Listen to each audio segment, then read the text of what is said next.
Welcome back to the 2014 European Challenger Series. It is time for Game 2 in tonight's semifinal battle between Cloud9 Eclipse and Meet Your Makers. And with one more win, C9E will lock down a spot in next Friday's finals against Ninjas in Pajamas, and they berth in the second spring series. So we already talked about this a little bit, but you know, normally Cloud9 is an early game powerhouse. Last game, they got behind early, and they were actually able to overcome that early deficit using that split push strategy and relying on their individual skills for playmaking. They actually didn't even have great ward coverage to back it up, and they purely outplayed them. Odoamne's Mundo definitely had a big impact on the game too. He crushed Kuban in CS, and he was able to be a bigger factor in the end game. By the time that Trundle did get his Blade of the Ruined King, I think it was just too late. He was a bit too far behind in gold. And Zed, he was split pushing against Zed half the time when he had that, which didn't really help him out a lot. Didn't help really. Yeah, it was weird because like he got a 700 gold lead, had like a Cutlass, and was like, I'm going to cash in on a Negatron Cloak so we can trade farm and not kill each other. And I was like, but Kuban, you're winning. You had 3 kills and you've done nothing with them. And I was sad to watch him not get anything happen. But yeah, you mentioned sort of the Zed without ward coverage. I feel like that's an important ban to come through here. Because even though Vivin has like a big champion pool, plays a lot of really strong things, we saw that with NIP as well, where Nuke Duck just like sat on one side of the lane and was just like, I'm Zed. I will kill anyone that fights me. I'll rush a Last Whisper, Black Cleaver, Ruin King. And then it was like, well, there's no answer. There just wasn't. It was like a joke without a punchline. He just kept dying over and over again. And I feel like that's really important here. Yeah, I think so too. Like once he gets to that point with all that armor shred, he can kill the tank, as we saw him do multiple times with Trundle. And that's why they focus on Fabivin, you know, taking out the Riven, because if that's how scary the Zed is, I guess we don't want to see what he can do on the Riven. Like, that's his favorite champion. I would almost rather face Riven though. Yeah. And just like, because at least she won't like. Well, no, maybe she still will, but, like, I feel like you would survive better. You might not kill her as much, but, like, I don't know, man. I feel like the Zed was, like, too important there. That last flash to predict the body slam, like, he was literally right next to him, too. Yeah. That was definitely, like, a Faker-esque play. That was a good freaking play. There. And we all know that Faker does ridiculous things with Riven as well, so. It was good. Either way, I'm excited to see more Fabivin. I think the best play I've ever seen is a Jarvan EQs predicting a Warwick ult and knocks him up at the beginning of the suppression. It was That's pretty good too. That was legit. A lot of the things that you do in this game just come from playing it so much that you can. Like, that's the cooldown. You can think, okay, what would my opponent do right now? If I was in that position, I'd body slam him right now. So you just go for it and you predict it with a flash. It was freaking sexy. Then you look like a genius. You do look like a genius. It's so good. Here we go. Katarina. Of course, I wouldn't expect C9E to change their bans much, right? They all worked last time. Do them again. So it worked last time in the end, but man, they are not used to losing the early game. That's true. That's true. Yeah, they might want to switch up a couple early game things here. But again, going back to the same old Katarina off the board. They saw how effective that was. They don't want to have to deal with a roaming Katarina. Like anytime you are on Kat, you know that you're not going to like dumpster your lane. You're not going to win your lane hard. So you're already in the mindset to go roam. And if you can get them off that champion, then maybe you can get them off that mindset. Well, let's see what we go for here. Riven still dropped away here by Meet Your Makers, and now the question is, do they remove Elise, which was banned by the red team last time? Do they remove Zed? Do they hope C9E doesn't first pick it and take it for themselves? I'm curious what happens here. I don't know, because I feel like Meet Your Makers should be comfortable enough that they can get that same early game lead by outplaying their opponents and remove the things that lost in the game last time. We'll see. I think that would be a good switch up because there's so many junglers right now that are really strong. I don't feel like Elise is a must ban. Lee Sin does very similar things. Because you get that early aggression and you still get playmaking in the end game. Well, look at the ban that Cloud9 Eclipse just brought in. They brought in Vi for the ban, which is what Makata played last game. But the top 3 junglers right now is Elise, Vi, Lee Sin. And if you ban Elise, they'll just take Lee Sin and be happy, I expect. Right, so there's Lee Sin up, there's Olaf up, there's Wukong up, like there's so many options still. All of these, and there's Kha'Zix up too. Yeah, true. Like there's so many high damage champions work in the jungle now. That I think it's really changed the dynamic. So really, we just sort of got the classic ones off the side here. The the ones with early crowd control.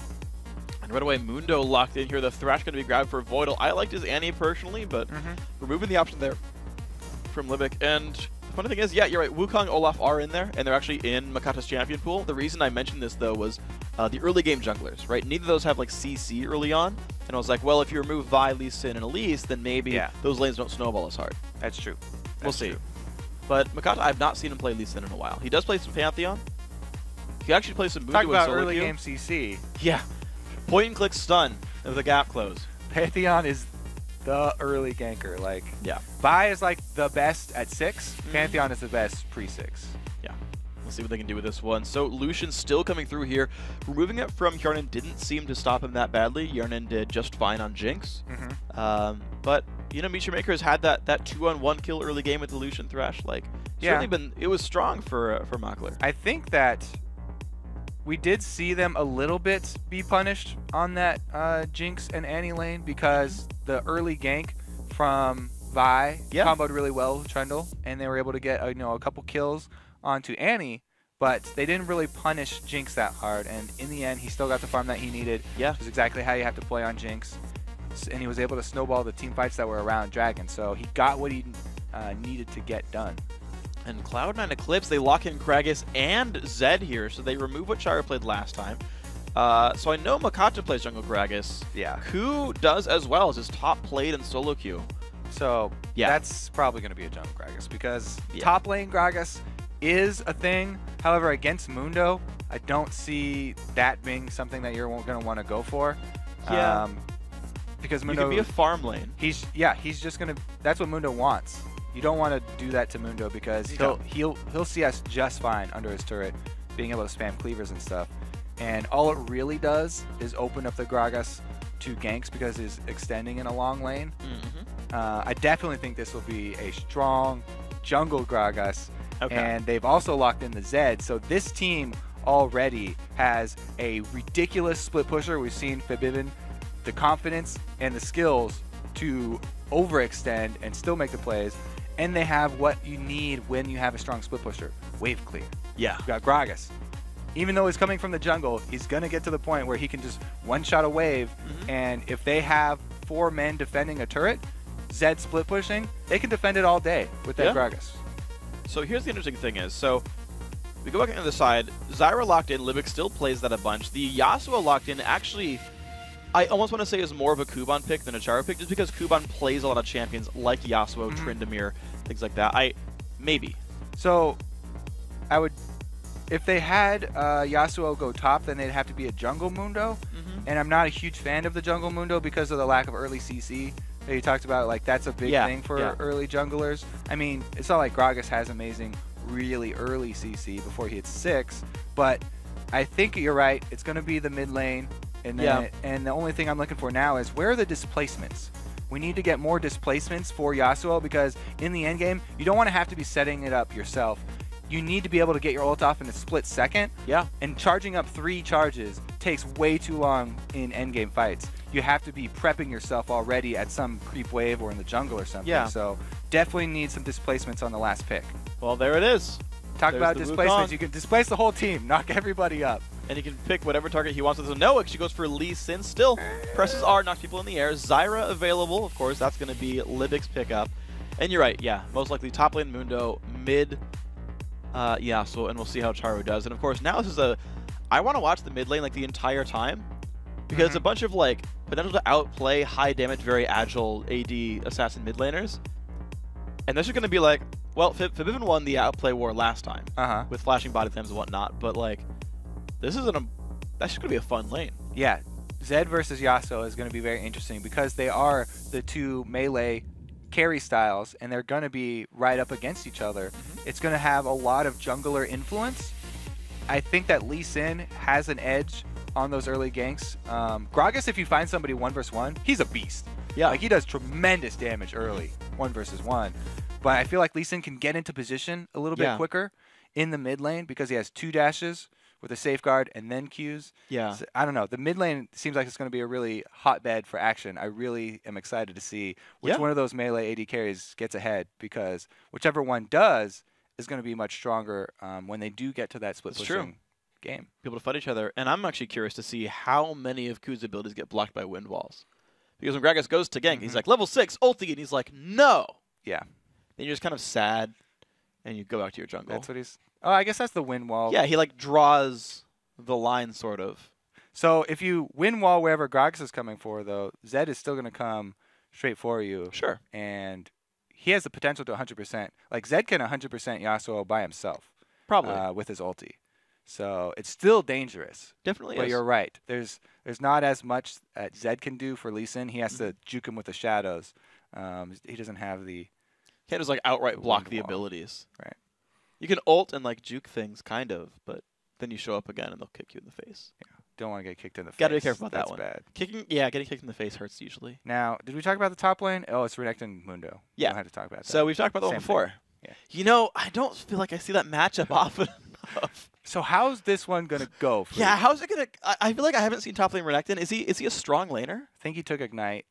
I think he was going to be trying to kill this Mundo. Hmm. I think he's going to bully him early. Does Ignite work well against Mundo? So Ignite reduces the healing Mhm. and regeneration, Okay. which is really good against Mundo. You're getting saying that pretty- Mundo. You're getting pretty close here. You're saying that Mundo has regeneration. Mundo regenerates health. He does. Okay. All right, serious mode. Doran's, Hunter's Machete. Classic. This is Three exactly what we Doran expected. shields per side. I normally don't see 3 Doran shields per side. Now, sometimes on Yasuo, when I'm feeling extremely confident, I do like to go Doran's Blade because the passive will proc with his Q as well. Mm-hmm. And you can regen a lot of life with it pretty early on. But Doran's Shield is the better overall buy when you're being safe. Oh, wow, face check in, he's going down. Oh, he missed the root. Swamna getting knocked around. Flashes. Makata. Does he want to flash for it? Flashes, Yeah, gets it. 280 Right. gold. Now, that's an interesting choice. Your flash cooldown for 280 gold. This early in the game, I take it every time because he's got a whole nother minute here before things even spawn. But a lot of the times, people have just been deciding to save summoners in the level 1 skirmishes because of the reduced gold amount for the first blood. This case, I really like the purchase, though.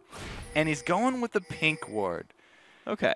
Now, we look for the placement. I would place it in a defensive position because you're a lot less likely to get that one passed over quickly. Like, say, this bush right here behind red. Yeah. And it'll protect you for a very long time. Whereas the small bush in the river, I feel like everybody should have trained themselves by now to check that thing every time they walk by it. So I have to see where he places it and exactly how long this one will last. Let's see. So Meet Your Maker's actually already lurking around on the bottom side as well. I feel like Andromeda will zone himself out anyway, but without Flash, maybe they get some damage on him. Well, the weird thing for me, like, even in the mid lane, with them both going Doran Shield, is the mechanics of Doran Shield is it blocks before armor, which means it literally means the same as -8 attack damage on your opponent. Yeah. For auto attacks. Yeah, for auto attacks, right? But the funny thing is, all of the damage that would, like, Yasuo would have would be, like, blocked the same way, right? So, like, every AD ratio he has is a non-hit effect, so like his Q and his basic attacks would be exactly the same. And so if you went Doran's Blade versus buying a Doran Shield, like, I don't know, it feels like it would be like better to get damage there and use the lifesteal, use the life on hit, 5 life on hit. If you attack more than once every like 3 seconds, you're gonna get the same regen. And I don't know. I trust these guys. They're going to be more durable. They're going to withstand ganks. I just like damage. That's what I'm saying. I like that, but you have to be very confident in your lane matchup, and there's a lot of variables in this one. We went over how easily the mid lane can be swung with junglers this time around. If you get ganked and you have to sit back from the creep wave, then you lose all your edge if you went Doran's Blade, whereas the shield is the passive regen. Yeah. So I do like that pickup. Now, with Lee Sin getting the first blood, it adds an extra little wrinkle into this matchup because a pink ward vision will pretty much guarantee one side of the lane in mid lane is going to be safe, completely safe for them. Yeah. Because they're going to lay down the early pink ward.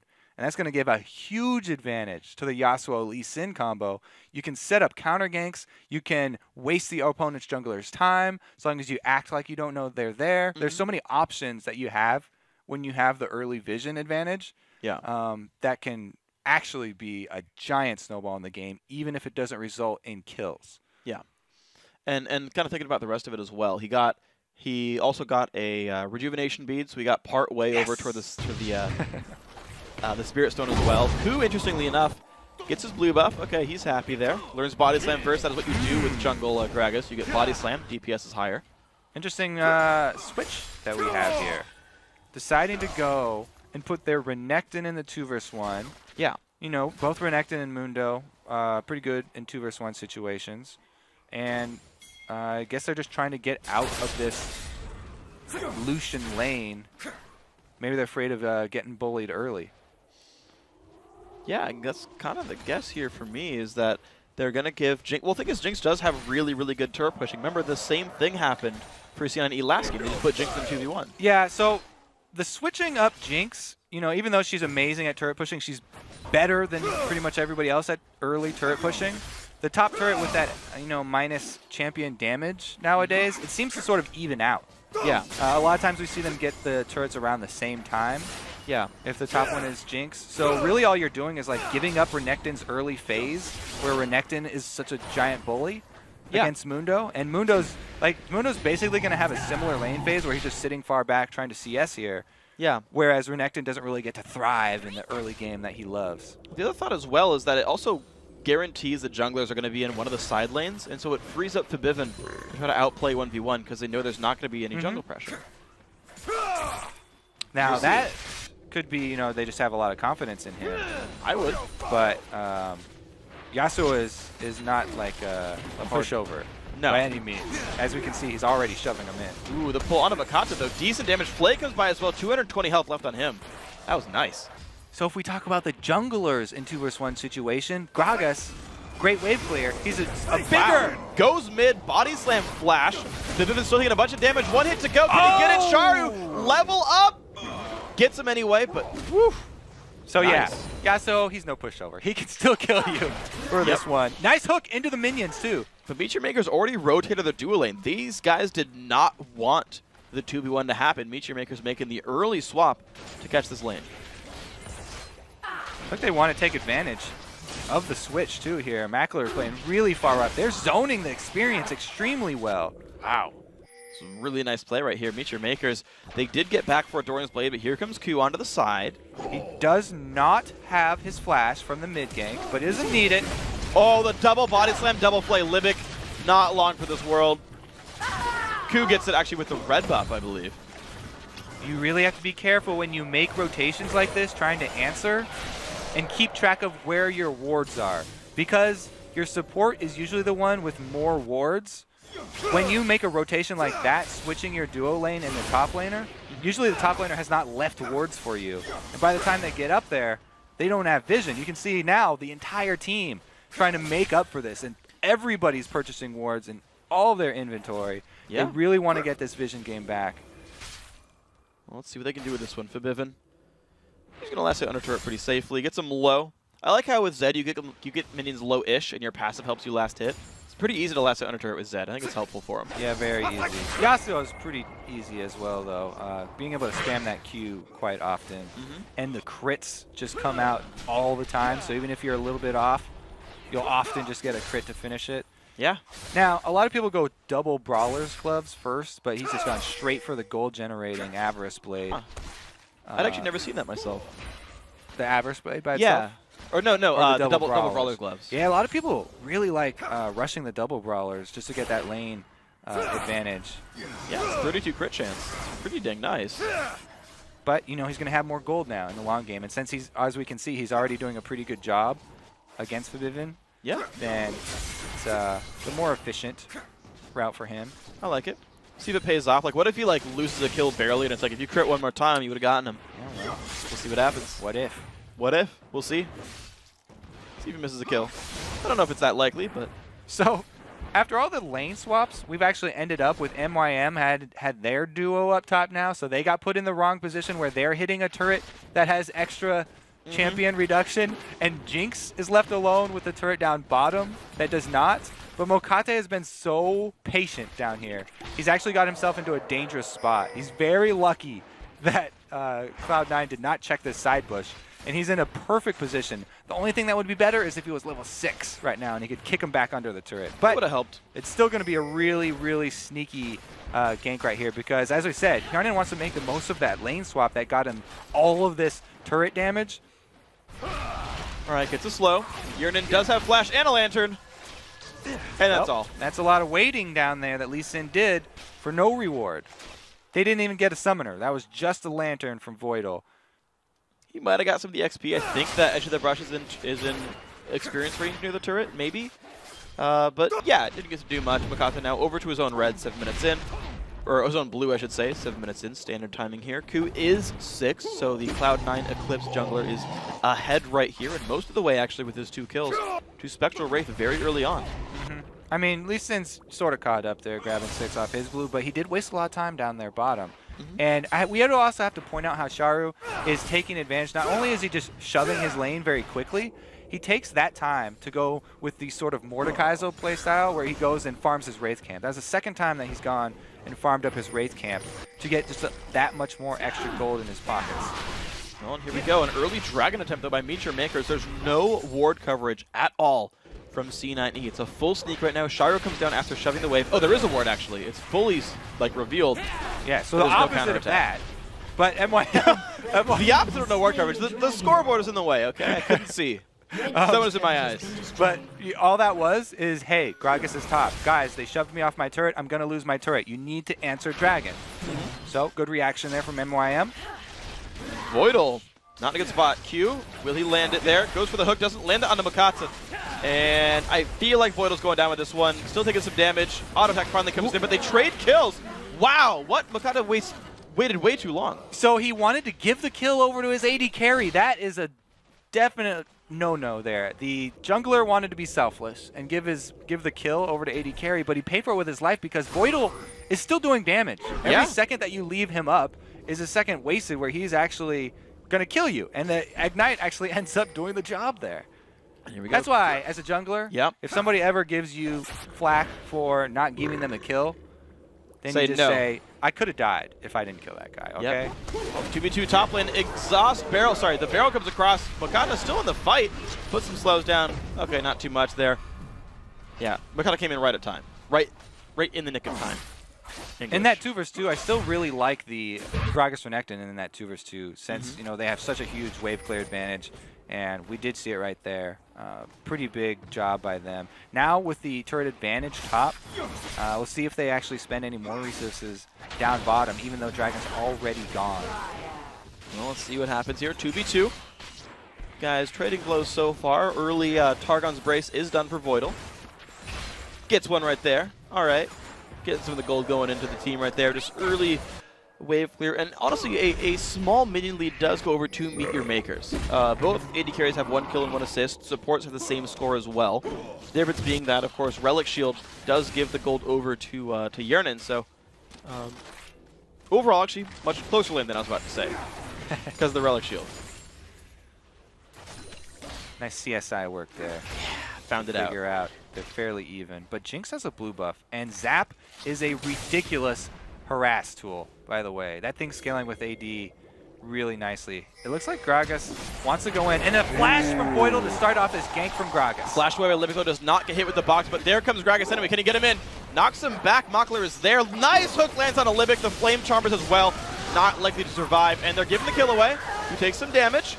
Zyra passive, not going to land. Ku gets out. That's why Thresh is a really highly prioritized first pick for this team. Voidal, as you said, this is his favorite champion, and he single-handedly was able to capitalize that, make that a kill. Because Gragas going for Lucian with the ultimate instead of Zyra. Here we go. The battle has begun. A lot of damage coming off onto Charu. Gets away with about 500 health, still running though. Has the knockup, lands it, goes back with a counterattack on Vivivin. Does he get the damage with the crit? He does! Charu wins it. Static Shiv making it happen. As soon as you get Static Shiv on Yasuo, your power goes through the... All right, everybody be quiet. Oh, it's dead on! Oh! Again, the snipes! They should definitely get Jinx for him as often as possible. Those are just beautiful. That's the second one. He had one last game, too. Those were nice.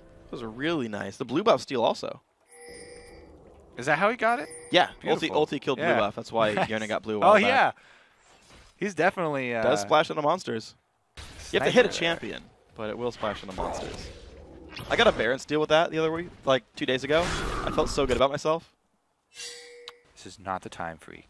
to hear about your accolades. You know what? Look, I'm really. By the way, that Jarvan clip that I was talking to you about, was me. Nice. It's in the Jarvan spotlight, actually.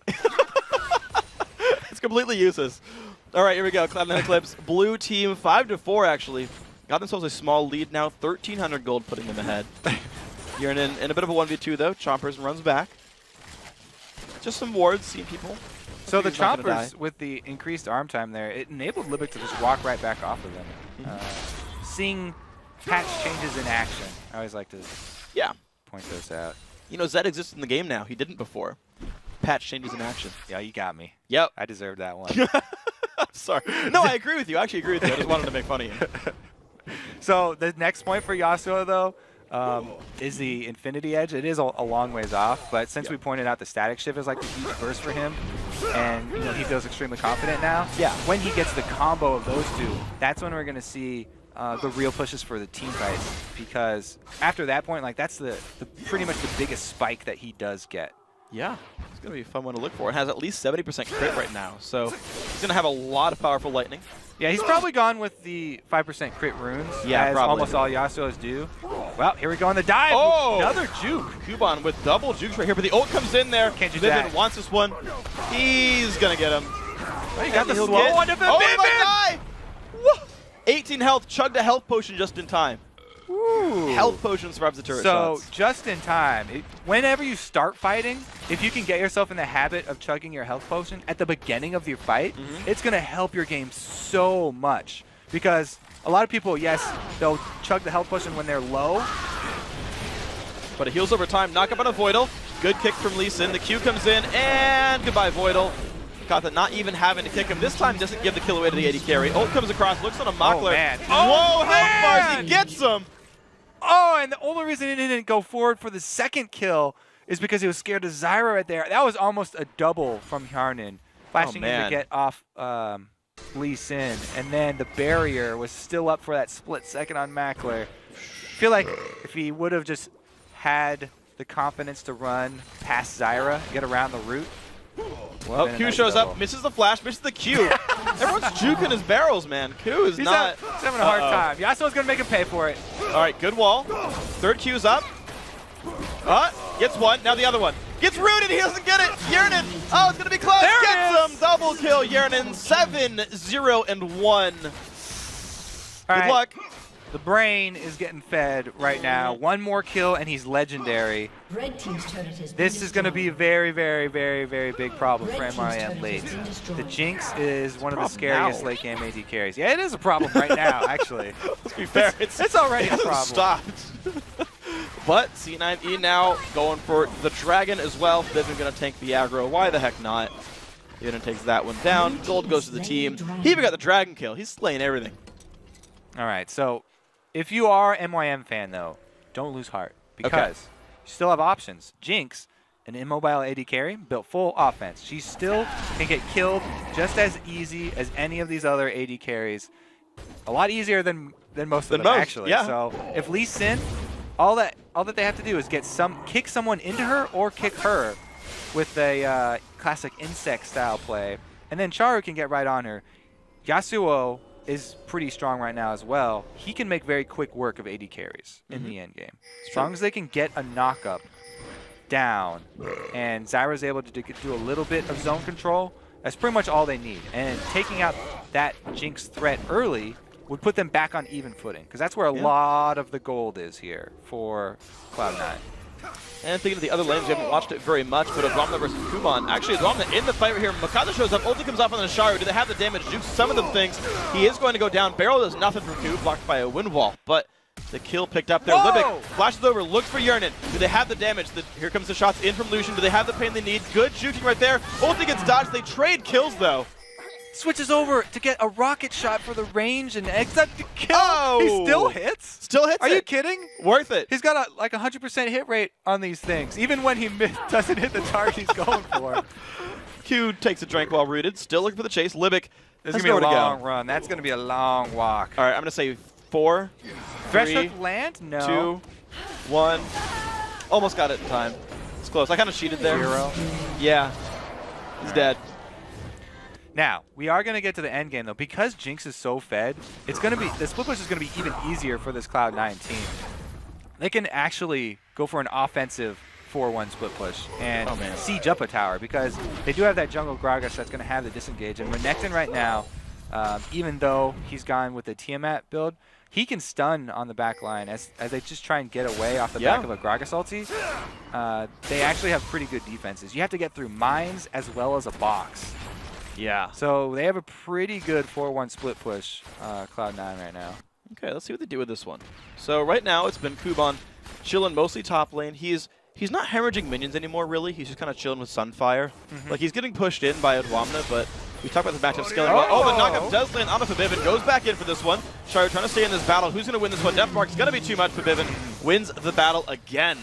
So his flash right there, yeah, it was unnecessary, but what he was going for was flashing to the other side of Windwall to hopefully block a Q. However, Zed had just used the Q Shuriken, and there was nothing left to block. So this matchup is going the way of the Ninja. Yeah, there's an old comparison, ninjas versus samurais, who's better. Right now, this game is showing us that ninjas are the superior martial artists. Because ninjas cheat. Like, they don't really have a lot of rules. Nope. Samurais have a whole lot of rules. Oh, here we go. Knockback. Good flash from Makata. Where's the Jinx ult? Come on, Yernin. Be a man. It's not going to get a kill, Freak. He's not going to waste that thing. Whatever. If it hits, it's still cool. One shot, one kill. All right. If it's not going to be a kill, don't take the shot. I mean, he's using a minigun. That's like 700 shots, one kill. He's already betraying it. What a jerk. Okay, Yernin makes that turret go down. 8-1-1. Last Whisper is done. He actually built that last time as well, the BT Last Whisper build. Very bursty. He's relying on his ultimates a little bit more than normal. Sharu here in the bottom side is going to keep doing the split push thing. Going to get his gold going. Eventually, he'll get more powerful. Like, problem is he's had such a hard time fighting against Pabivin. Ninja Tabi has not helped. Armor hasn't been a big deal. Yarna getting chunked down right there. Flashes away, does not get knocked up. Culling comes in, nicely aimed, flashes over. Barrier. Mockler, could he have the damage? Trying. Oh my god! The culling does not do the job. Man, that is rough. Please buff. That is rough. It did good amount of damage though. That he was looked only good. level 10. It looked pretty good. He was 2 levels behind Yernin. One more rank of that ulti would have gotten him. Yeah, one more level. Well, Sharu. Windwall, let's see it. Body Slam comes in first. There's the Windwall. Oh man, he's still going for the turret? Slow attack speed. He was low mana though. There's only one spell left. He's juking around. Knockup's available. Uh-oh, he missed it though. I don't think Ku can chase That's not a good sign. Never mind. Oh, yep, the shield. Give him a little boost there. Yeah, there you go. Out you go. Run along. He's good. Little samurai. He's Run good. Along. We're happy. Be free, Charo. Be free. All right. Oh! See? He missed one! What a scrub. Man, we need double or nothing on the next. No, it's already lost. Yeah, I guess it is. I don't believe in Yernin anymore. All right. He's going to end this game 8-11-2. I doubt it. It's a bold prediction there. I don't think I'm right on this one. Libic upgrading to that sweeper already. Oracle's he's helping him out, but the pink ward already in place. And he does not want to tango with Jinx. No. She is a bad dancer. He's no cutie pie. Nope. No, that'd be Kiwi Kid who would tango with Jinx. All right, yeah. Kiwi Kid. Yeah. Pabivin lying in wait. He wants a kill, but he might get himself into a poor position here. Ooh, the seed spots him. Out he goes with the shadow. So I love setting up bush ganks like that, but you have to have the vision to back it up. Because sometimes you set up a gank and you catch a lot more than you wanted. 3 people would have been a little bit much. Yeah. So he's gonna back out with this one. Sharu running around the map. He knows he can't duel the enemy mid laner Pabivin here. Top lane goes down uncontested there, so finally the Adwamna split push works out here. 196 minions. Hydra done. Kuban just sweeping up minions as he goes around. Yeah, I was saying that their 4-1 split would be extremely strong, but they have not even had to go to that. They're still the 1-3-1, relying on individual play. Renekton has gone the split push build, rushing the Hydra, and then going defense, so he shoves it in extremely quickly. We haven't paid a lot of attention up there because, they've kind of been left to their own devices. But he's doing the exact same job that he had to do last game, and he's doing it well. Meanwhile, Zed already getting very far up there, past the ward line. Let's see where they go with this one. So, So they're signaling him back, his own team. Like, dog. Yellow team spamming onto Zed right now. He knows, like, when you get your assassin to that point, you feel so strong, you just want to go kill somebody. But the rest of his team makes the objective call here. It's like, no. Stop it. Bad Zed, we're going to grab a dragon. You're going to have to find your own kill somewhere else. Okay. Well, C9E now grouping back towards the mid lane. Ku grabs his red buff on the way around. Actually, no. Yernan got that one. He's in the lower jungle is all. Sharu's still on. He's getting the most gold from his team. 213 minions. He is the guy who's sweeping up all the gold. They're putting their hopes on him, and his Infinity Edge is done. So now... Yeah, I like that because, as I said, he's the guy that's going to take out this main damage, this Jinx. He'll get in there. He'll obliterate Jinx. Yeah. If he has enough juice left to take on Zed, then that would be the hope for this MYM team. At this point, though, you know, he can take out Jinx extremely quickly. He has the Infinity Edge plus Shiv combo. Yeah. The only question is, will Zed have already killed Mackler by that time? It's true. We'll see if he does it. I feel like Sharu really needs lifesteal soon. So that he can, like, do all that damage and get his health high enough that he doesn't die to Deathmark. Yeah. I think it's a requirement for him. We'll see, I mean, he might be, yeah, right. He might be able to kill Yernan, but he won't be able to survive and get out of it without lifesteal. I don't think so. Yeah. The shield's nice. Right? He has more health than you think. Because by late game, it's like a 700-ish point shield. So we'll have like 2,600 health to go through, but... Yeah, we'll see. You get 2 of those because if you if you charge it up fully first just by walking around and then start your fight out, after it gets burned, you can ultimate to get it recharged for free again. It's true. You get another one, a lot more tanky than he appears to be. We'll see how much of a baller Sharu is if he can get another knockup, because he relies on himself, Lee Sin, and Zyra to set that up. So the timing might be difficult. We'll see what happens. Yeah. Here these guys go. Okay. Yeah, did we even mention the Zyra knockup in Champ Select? I don't think we did. Maybe. We'll just I'll just say that we did. We thought that one was common knowledge, unspoken. Yeah. Goes without saying. We're good with this one. Okay, so mid lane looks like a little bit of pressure here from these guys. Ku, I think it's interesting. So C9E, they're letting Ku run around and sweep the jungle. Like all those camps were dead until now. Yeah. And they're just like holding the mid lane, letting him farm. You're right. I mean, this Cloud9 end game plan is very, very sort of greedy, I would even say. Yeah. Because, like I said, they could finish it out by doing the 4-1 split and forcing the end game. But instead, they're farming not only every lane, but they're also farming the jungle. And that's kind of a big difference between like experienced pro players and like just solo queue players.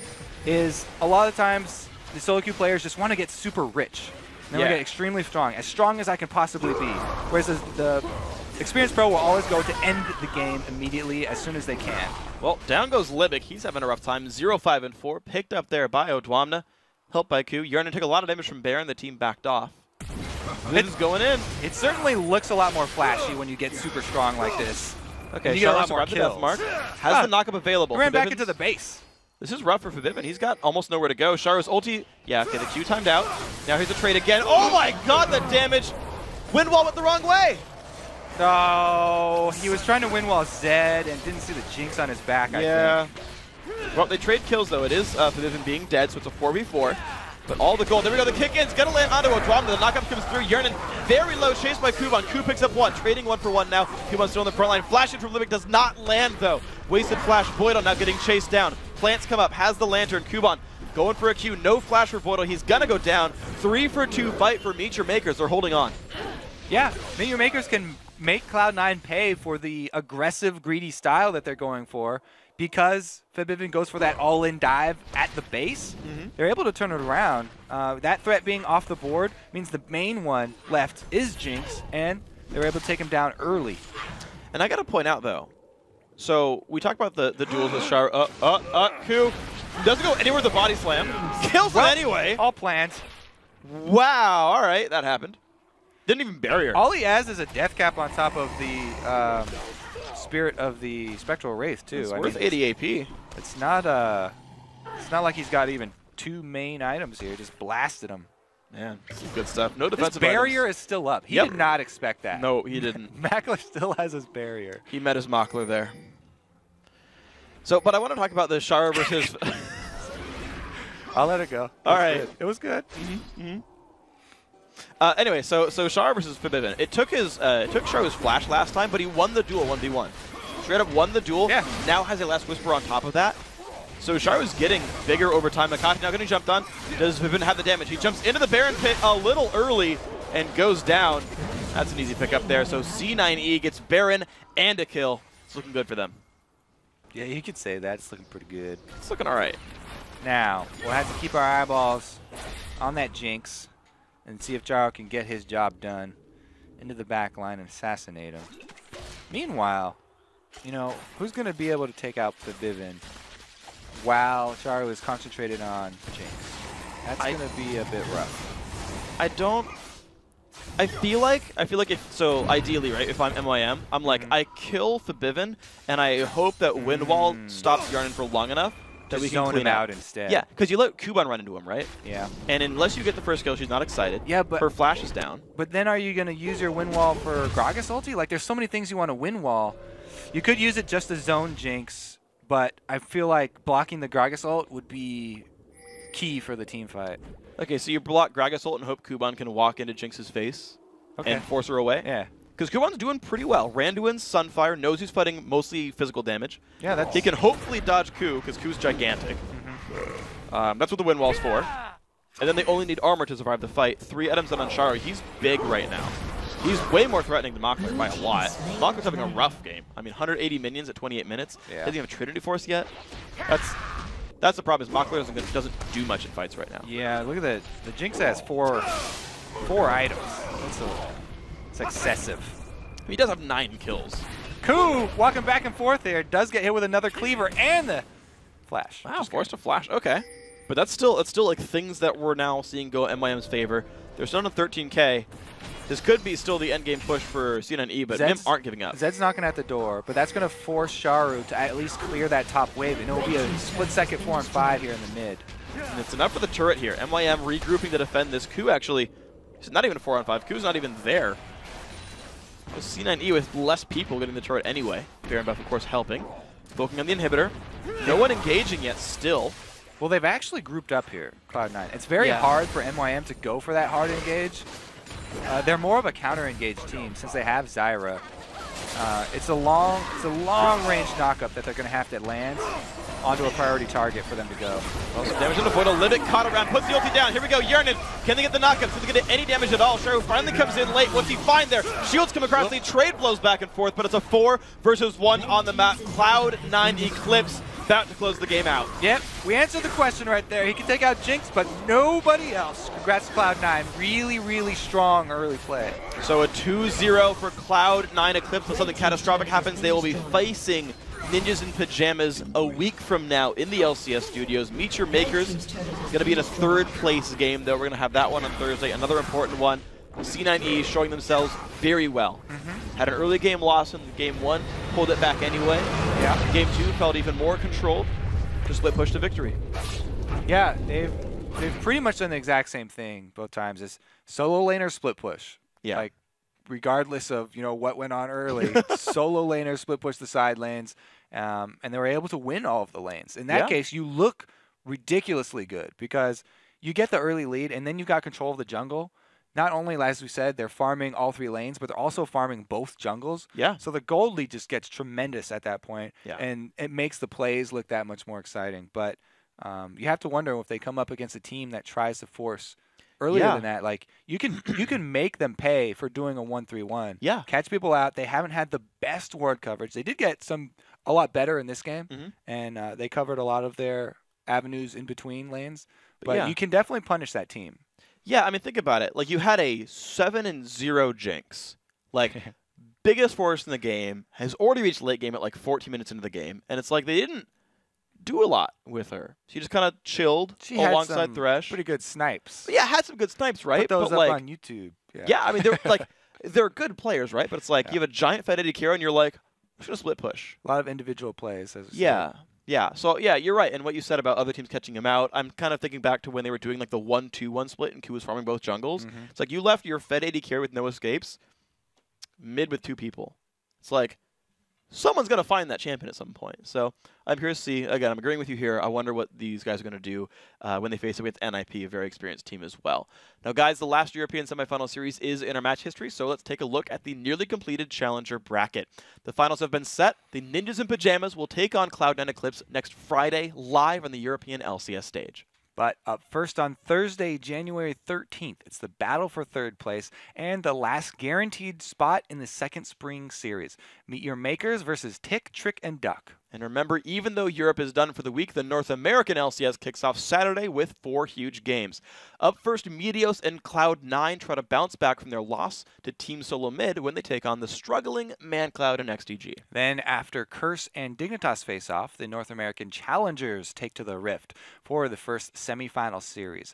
The Chinese powerhouse and challenger favorites, LMQ, are going to face off against NK Inc. and Skyline. And with that, it's the end of the first ever European Challenger Series semifinal round. Once again, got to say thanks to our friends at Coca-Cola. Now, for myself, Kobe, and the entire live broadcast crew, thanks for watching, good night, and GG.